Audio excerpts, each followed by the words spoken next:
This week is all about releasing the need to defend. And when we are in that space, like it's a felt sense, we all know what it feels like when we get in that space of needing to defend.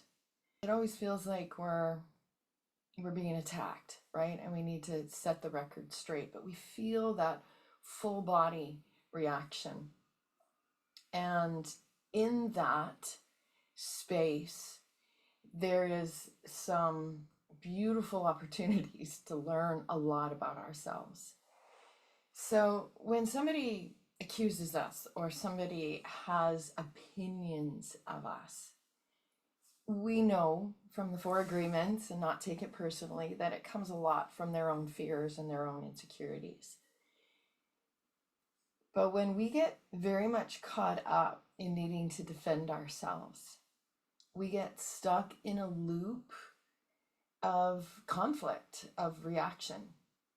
So years ago, I lived in a space where I constantly felt accused, misunderstood. I was in a space that I did need to defend myself again and again. Like I was so caught up in this other person's story of me and in my defense of saying that's not who I am, that's not me, that I didn't even know who I was. I was so busy defending who I wasn't. So I knew who I wasn't, but I didn't know who I was. I lost myself. And for years, I was caught in this loop of needing to defend myself. And, some of the stuff that I had to defend myself against was, it was an extreme situation. And I know not everybody's in that extreme situation. But the point is, we're very much caught up in what other people think about us. So to release the need to defend, that was a huge shift for me in my life, meant that I needed to release the need to prove myself or the need for others to see me in a certain way. And in that, releasing that need to defend myself, I needed to take a look at myself and see myself differently, not through the eyes of how others were seeing me and how I wanted them to see me, but I needed to it was a journey back to myself. So for me, back in this space in my life, I realized eventually that there was no amount of defense that was going to change the way this other person saw me. And in my need to defend myself, I just contributed to the dysfunction of that situation and of that relationship. So because it was such an extreme, I needed to leave that relationship. And in that leaving, I found myself in a space of, I don't know who I am. I don't know if I ever really knew. Again, I was so caught up in needing to defend myself against what I wasn't that I didn't know who I was. So that's where the journey began for me. And we're talking, this was 16 years ago that I had to work myself back into like, okay, well, who am I? I don't know. So then I would ask, well, who do I want to be? And I had to build and create myself from that space. Again, but I was so very much caught up in who others thought I was and who I wanted them to think I was. But there was a journey. And when I was on this journey of change, when I was starting to define who I wanted to be, especially, family sees you in a different way. And they kind of resist on, well, that, this is who you are because that's who I portrayed myself to be. And I had to really, instead of defend myself against who they saw me to be, I had to really reflect inward again on who I wanted to be. So this is for me where the 4 agreements came in, because there were deeper truths here. I didn't like myself and who I had become. I needed to create a new story. And the thing is, deep within me, I knew who I was. I knew I was a kind, loving, compassionate, grateful, passionate person, but I wasn't being that. I was so caught up in needing to prove myself or prove someone else wrong.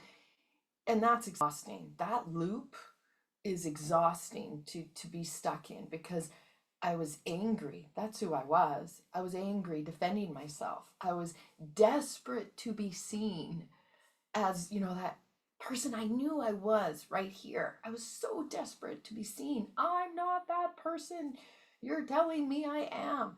And it was so exhausting. I was sick all the time. Back then I was sick all the time. I was doing my best not to be sick, but I was. I was. I knew who I was deep inside of me. But then I also knew, and this is where the truth came in, the hard truth that I had to see.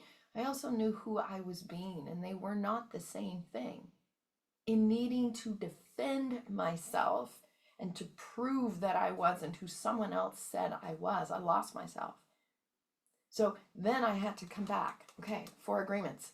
Be impeccable with my word. That needed to be with myself. This has nothing to do with anybody else. This has nothing to do with how other people see me. This has nothing to do with that. This is about me and who I know I am, and bringing myself back into to who I know I truly am. So I needed to be impeccable with my word with myself and not worry about what anybody else thought of me, anybody else's opinions. That's not easy to do. I needed to not take things personally. Again, I was so caught up in the reflection of somebody else's inner world and wanting to change their perception.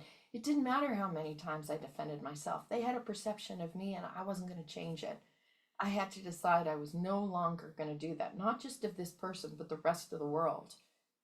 I had to no longer worry about how other people perceived me or saw me. And so I had to stop taking things personally and to realize that that was their perception. But that's not easy to do when I don't even know who I am. I'm so busy defending. So not taking it personally meant I had to get really real. When I started to defend myself, that meant I didn't truly believe that I was being who I knew I could be. Our need to defend, that means we're masking something that we're not willing to face in ourselves. But when I began to really know who I was and define who I was and live from that space of being that person who I knew I was, not needing to defend about, anybody else and what they thought of me, then I began to live my life from who I knew I was. And this is again, it's been 16 years now, but this has been a journey back to myself. And what I always say is, like, when you know, right? If I know, I know. I don't have to defend myself. So if somebody had an opinion of me and I got that same old reaction, I got to defend myself. I got to set the record straight. Wait a minute. If I know, I know. If I know who I am, then I have nothing to defend because I know who I am. And when I got caught back up into that full body reaction of needing to set the record straight, I had to stop and go, wait a minute. If I know who I am, and I know that's who I'm being. I'm not perfect. I'm going to mess up and make mistakes, and it doesn't matter. That's the human experience, but I know. And if I'm needing to defend myself and set the record straight, then you know what? I don't really know. And that means what? I got to come back to me. People do not see the world the same. No two people see the world the same. And we can get caught up. Here's the other agreement in assuming. Well, I'm assuming they can see me the way I can see me. No. And then in my need to get all caught up in how they're seeing me, I'm now trying to see it through their eyes. It's just a loop. It's a dysfunctional loop. If I know, there's nothing to defend. But in that moment, when I need to defend myself and set the record straight, I've now lost myself. And that is the time when I get to say, okay, this person who is challenging me, or this situation that is challenging me, they are my greatest teacher. They are going to help me find my way back to myself. Because once again, I'm feeling this within myself. But I know. So if I don't know and I need to defend myself, then this is about coming back to me. Is there a part of what they're saying that could be true? Just even a little part. Well, in my need to defend, yeah, there is. Because if I know, I don't need to defend it. It's their stuff. I don't need to defend it because I know. But if I find myself needing to defend, yep, I know it's their stuff, but wait a minute, what am I needing to defend? There's something within me that I'm not quite sure about. Am I out of alignment with who I know myself to be? Am I back into that loop of trying to prove myself or change the way other people see me? I can't do that. That's dysfunctional. I cannot change how other people see me. I can only know I know who I am and live from that space. 16 years ago, I couldn't do this. 10 years ago, I was in the process of it and I still kept coming back. So what I would start to do is ask myself, okay, how am I defining myself? If I need to defend myself, I'm all back caught up in the anger and the frustration of that. Am I defining myself as the angry, frustrated, exhausted me? No more. No. How am I going to defend myself? No, define myself, not defend myself. I don't need to defend myself. I'm just going to define who I know I am in here. And I'm going to live from that space, not caught back up into the loop, needing to defend myself or change anybody else's mind about me. So that's what this week is all about. It's a reflection within. When you feel the urge to defend yourself, right that wrong, right? Just wait. Sit back and pause. What am I really defending against? Because if I know, I don't need to defend against what I know. Okay. What part of me doesn't want to be seen? Like what part of me is going, I don't want them seeing me that way. That's not who I am. And when we get all caught up in that, we have to go, oh, whoa, is there a little bit of truth in this? Am I desperately trying to deny that that's not who I am? And that's a hard truth to face, right? That's when, again, we got to sit in those blank spaces of the discomfort of that. Because the healing is always within. We can't change how anybody sees us. The healing is here. So then I ask, okay, well, am I willing to see this now? Am I willing? If I know. If I don't know, well, then I'm going to defend myself. So we got to sit with that discomfort. And then I have to ask myself, am I willing to heal this, to really see this, to change this? And that is not about anybody else and how they see us. It's about, all right, coming home to myself, this journey back to myself. Can't change how they see it. Can't change their perception. I'm not going to get caught up in needing them to see me in this way. I'm just going to live from this place. But we need to know what that place is. So this is where the tap, one of those 4 taps, tapping under the eyes, right? Tapping at the collarbone point, tapping at the thymus, and then the spleen points. Those 4 points, I would tap in who I am. This is who I am. Doesn't matter how anybody else sees me. Can't change their mind.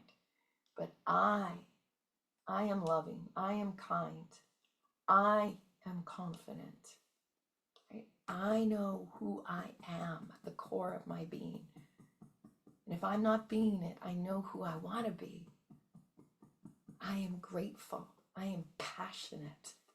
Just tap it in. Tell yourself every day, I am strong. I am healing, right? I didn't want to project myself as that overwhelmed, absolutely frustrated person who is sick all the time because of it. I'm not sick, right? I don't want to define myself as that. I am confident, right? I am healthy. I am strong. I am kind. I am loving. Tap it in. Tap it in. So you decide who you are from here, not how you want everyone else to see you. That takes time. And that may never change for some people. We have no control over that. Who do you want to be? Define yourself as to who you want to be. Release the need to defend, because you don't have to prove yourself to anybody else but you. You just do your best every single day to become who it is that you want to be. Okay? That is our week, my friends. When you feel that need to defend, pause and breathe. Go inward. Because if we know, we know. Namaste.